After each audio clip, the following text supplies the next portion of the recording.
biyya alaa keessatti wal bartan bakka hojii tokkooti moo TikTokii moo Facebookiidhaan wal bartan kana lakki biyyatti illee waliin baranne. biyyatti waliin barattanii asitti immoo silkiidhaan sa'aatii 20 firaasoftanii jechuudha. Wajjin haasofnaa waan keessa keenyaa haasofnaa waan rakkinaas walumatti mannaa waliin baanaa jechuudha. Amma bara 2017 abbaan koo na jalaa miidhamna makiinaa na jalaa rukunnaananii itti dawwalee abbaan koo baay'ee na jalaa dhukkuba inan galaafanii jedhe. Jennaan okkee rakkoon qabuu kottuu iyyoo anuu si fuudhaa. Galatooma warri koppii linkii gochaartan galatooma. Kuma tokko gashan. Jennaan ani ishii jedhee gale. Galee yeroon jedhu abbaan koo. Ati eessa turte yeroo sana? Biyyuma alaan ture. Biyya alaa kamiin turte fakkii? Suudiin ture. Suudi Arabiyaa. Isheenis Suudi Arabiyaa mana kontiraata jirtu lamaan keessanii jiru. Isin Dubaayin deemte na biraa yaani isin Dubaayin deemte. Dubaay hiriyaa kooti ga Dubaayin deemtus garuu kanaan dura wajjin turre. Achiin deemee yeroon jedhu dhaqee abbaa kan koo isii bultii 15 maal abbaa koo hospitaalatti dhukkubsachiisee abbaa koo mataa isaa keessatti dhiigni dhangala'ee achumaan na jalaa darbe. Achumaanii ehoollee isinillee mana galtee nama wayii jaallatti ture ergasii lakkii dhiisi namni kun siin ta'uu niitiillee qabaa jedhee irraa achi deemsisee akkasiin biyya alaa deemtullee godhee wajjiniin jedha isiniin tala abbooti siifa galu. Garuu gaantala amboo taate malee maatiin ilaa jimmaadhaan waaddenyaan si dhufaarti jennaan akkas rafanii na eegu. Yeroon galee jedhu isin biyya alaatti galtee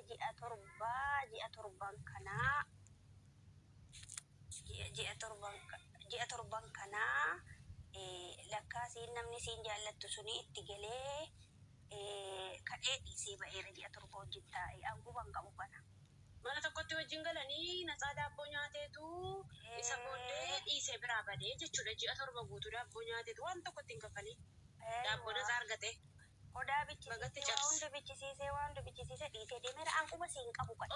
Ofiishee qodaatti bitteetu mana kireessiteetu kottuuti na duukaa ciisetteetu akkas goote. Hingooti sirriitti gooti dubartiin biyya arabaa sammuu qabdu. Hir'uudha. Achumaanii hawwishaa koo lolee maaliif akkana goota kanaan booda dudduubbeessaa deemtee hin kadhatinii atuu nama tokko qaqqabdaa jedhee. Yeroo irreecha hoggaa baranaa bararuudhaaf dhufee isiitu na gaggeessite. Yeroo isiin na gaggeessitu tokko immoo mucaa shawaa wayiitii wal beena baay'ee imbaasii keessa hojjetti. Siifa galuu yeroo rakkannillee isiitti dawwallaa yaani baay'ee nu raddaati.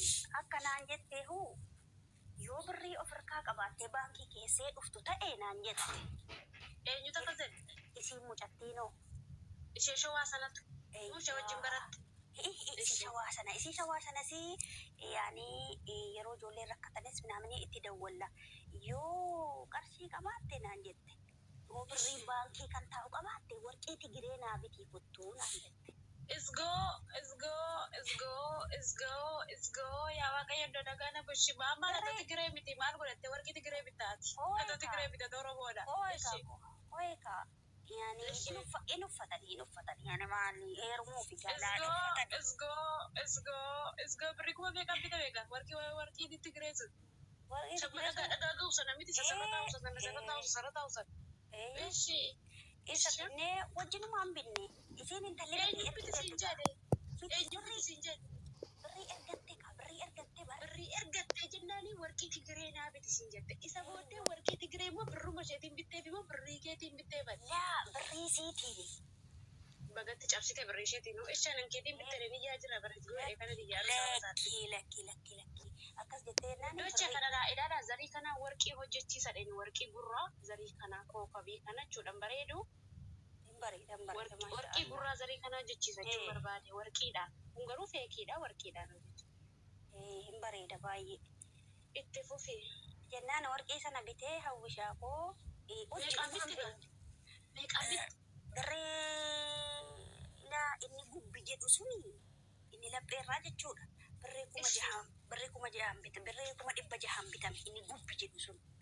Let's go. Giraama meeqa kun? Isgoo gara giraama 16 yeroo sanatti jechuudha.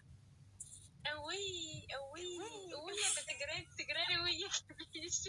Way garabbii dhiisa dara. Eessaamitti kana nama dhibba jaal. Nama amanuu Eessaamitti nama dhibba jaal. Addis Ababa keessaa biyya wajjiniin an deemuufanii bar hadha deemuufanii har'a galgalan barara bar wanta ta'e Har'uma gargara soo bararuuf kaata beekeeti birrii mormaatuun bitateen isheedhaa fi wajjiniin naxxeetu. Maaliif habiibti ani birrii warqee mana baankii kaa'ee tan dhufa yeroo dhaqee wallahi warqee mana baankii kaa'adhee tan dhufa. Warqeen immoo mana baankii taa'utti ta'e. Abiyyi bira taa'amoo. Inta aboo barbaadde keessaan kottu sawwareen sitti agarsiisa. Intini Akkamitti mana baankii taa'a warqee yoo warrichi keessa jiran yoo hatanoo. Saaxinii bitatta habiibti kuma lamaan saaxinii bitatteetii nama tokko walitti loltu. Waliin loltu kuma lamaa saaxinii bitattee kuma lamaa sanaa waggaa lamatti immoo kuma lama kaffalta. Waggaa lamatti waan achi kaa'u. Kuma lama kan Itoophiyaa. Wallahi si sobaan jiru. Wallahi yoo biyya du'e akkamitti biratti?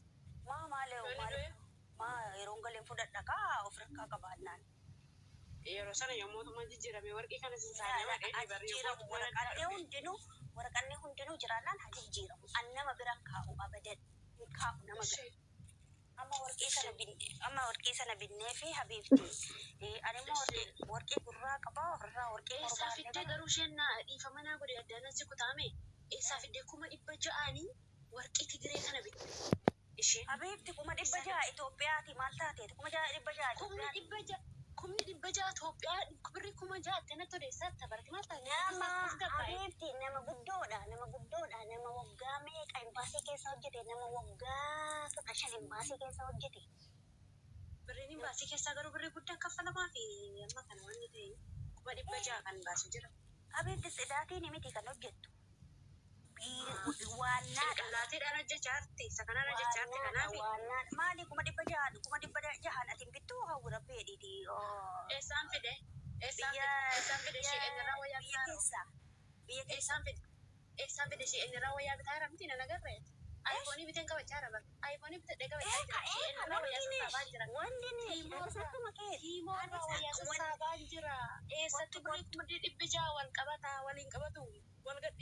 Sassaabee warqee bitadhu wallahi hawwi damooza keerraa jechuudha damooza keerraa ji'a warqee bitadhu atuu nama gorsita habiibti isa sin gorsuwan kottu sittani maa isa dhiisi gara 600 sanatti deebi'ime gara 600tti deebi'ati 600tti deebi'ati isa dhiisi sittani maa siin jedhe amma warqee kana marree wajjiniin binnee dhufnee marree keessa keenyeerra shaantaa keessa maaliif saaxinii keessa fudhadheen deemaa jira mucattiidha. Shaantaa keessaa martee sitti guddataa naan jette qodaan warqii kun hin beekama. Kana teeraa wayitiin martee warqii kana keesseetti. Achumaan immoo makiinatti dawwaladheen jira. Achumaan shaantaa ila shinti beetii qofa galeetanii buzeen jedheen hin dhageessi yookaan jala buzeen jedheen shaampoo kana dhiqqa fuuteen deemee shaampoo kan jara mana kanaa ta'e dhiqqa fuuteen deemee kun immoo kan kootii fudhadhu jedheetu malee gadi ba'e fuula koo kana laalladhe. Gosaan si'a qabadhii nazara jirti yoona kan. Yoona ajjala jirti wallahi ajjala jirti. Tattaabinaa godhaa guddocha 20 nagashaa rabbii jedhaa. Qophiin kuma tokko nagashaa. Haadhattee koo anis birriin akka jiru laftillee ganna kanaan bahee dhiira duukaa hin fiiginii jedhee birrii kennee fi karaa furra bu'ee fudhadhee. Meeqa kenniteef? Sobduu kan jettu sombi siyaataa ta'u. Hattuu. Ana hawwiidhaan jedhaa jirti si namni si waamte hin jirtu anaan jedhaa jirtan hawwiidhaan hawwii sobduu naan jechaa jirtan naan barreessaatti sarnaana jedhanii rakkoo maalii qaba isa miti kan si gaafachaa jirti. Laphee qonna jedhaa utaalee na dhaggeeffadhu sitti ni maati. Birrii laatteeti. Ishee warqii Tigree bitattee birrii laatte. Hawwi maaliif haasaa waliin marta isiin wajjin jirtu. Ishee waddeenyaa kee ishee wajjin baratte sanaa birrii laattee chiippi birrii laatteesi isa booddee bakka chaa'oo biyya alaa dhaqaa jira. Isiin koo garuu shaantaa keessaa fudhatteetti shaantaa keessaa warra. Waay Tuma dhibba jaha fuute. lafeen abbaa kootii naa waraanu abbaa koo caalaa wanta jaalladhu hin jiru yeroo nagee gahuudhaa ka'ee bu'uudhaa kaanee doodiraantii wayii shaantaa keessaa fudha jedhee banu hin jiru warqii. Hawwi lafti nan liqimsuu anoo hawaarra jira utuu caccabuutii gaafa sana ayyariin naan caccabee jennaan namni iyyuu sababa kootiin dhuma. Boohee maraadhee achi gadi bu'ee eerpoortii dhuma keessatti waa'ee fi naa dhufnaan itti dawwalee mana galeeraa naan jette. Hee buzeen jedheen maali warqiinii qaallittii hin jiru shaantaa keessa jennaan wuuy akkuma sodaadhe gaafatta shaarratti fudhatanii jette ilaali gaalaa muhaayyimiidha utuu barumsa qabaattee eerpoortii keessatti kaameeraa kuma meeqaa jiru waa namaa hin badu hin laalama. Lakkii buzeen jedheen lakkii adaraa wajjin nyaanneerra adaraa wajjin dhugneerra adaraa qodaa kana beekaatuman si jalaa fuudhe si iskuu jedhee maa fuutee deemsa dhiise wanti baatteen deemanii jara famta harkan jedhee si jalaa fuudhe jedhiiti natti miseeraa nan hojii koo hojjedha mataa koo nan dhukkubsidee jedhee kadhachiisee kadhee dadhabe. Ji'a 8 Suudii keessa taa'een isaan booda gale. Galee sababa warqeetti gatte. sababa warqeetti gate sababa warqee achumaan siinda dhaqee bakkuma siin jirtu maatii bira dhaqee mormitee maal jettee ani fuudhee jettee ani immoo tikeettii kootiin eerpoortii keessallee barbaachiseera maasrajjaadha. Yeroo ati ol kompiitara keessa ilaalamee yeroo ati ol galtu jammaree yeroo ati jammaraa ol galtu jammaree borsaa keessa fattashamee waan akka shittoo waan akka sa'aatii waanuma arge kana malee wanti jiru hin jiru kompiitaraan jechuudha. Maasrajjaa sanallee qaba. Achumaan kan aadaa dhaqaa jedhan baqa kan aadaatti kasase jedhan. Kan aadaatti abbaa gadaa irratti kasase abbaa gadaa irratti gaafa kasasee jedhu mormitee ji'a 2 qulqulluu utuu deebinuu jaarsaan utuu deebinuu dhuma irratti bakka haafu naafa kakattuun jedheen bakka jaarsis haa kakattuu jedhan bakka haa kakattu. Anillee duukaasiin kakadha yoo isiin yoonan duudaa irra kaa'e anis isii dhumaa wajjin kakadha. Gaafa kakaasanaa kakaa'u qabame bakka abbaan gadaa nama kakachiisanu shugguxii jira daaraa jira qabee duudaa jira bishaantu jira wanti hin jiru achitti dhiyaatee bakka naaf kakattu anniisiin deemaa bakka jedhee yeroo deemnee jennu achumaan harkisii hollatee achumaan gadi bahi naan jedhan. Gadi bahee jennaan yeroon gadi bahee xiqqoo si turu amante fuudheeraa jette. Du'a kakkee amante isa siin amante sana hawwi anatu boohe deebi'e maaliif jennaani hiriyaan akkan amanu hiriyaa keessa koo beektu hiriyaa dhiiga kan koo damsirii koo kana hidda koo kana deem keessa iddi dhiiga kootee gara kamitti ol deemee gaddeemu beektutu akkas na goote wanti sun badeera miti isii dhabuun immoo natti ulfaate deebi'ee kana na gochuu si natti ulfaate. Ani kifiltuu keessan wajjiniin bulee utuma na ajjeeste toon kana caalaa qabaadhe isiin na ajjeeftee iyyuu narraa fuuti kan jedhu holladhe ofii fuutii boo'icha boohe fuudheeraa yaani fuudhee gurguree balleesseeraa jettee himte gurgurte bar gurgurte dasittaata hayawaana yeroo sanallee dhugaa rabbii hawwi gubadhee maraadhee ijji kan koo kun dhaqee maadiyaatii ta'ee halkanii guyyaan buufa bakki ani itti maraatiin hin jiru naa gaafadhaa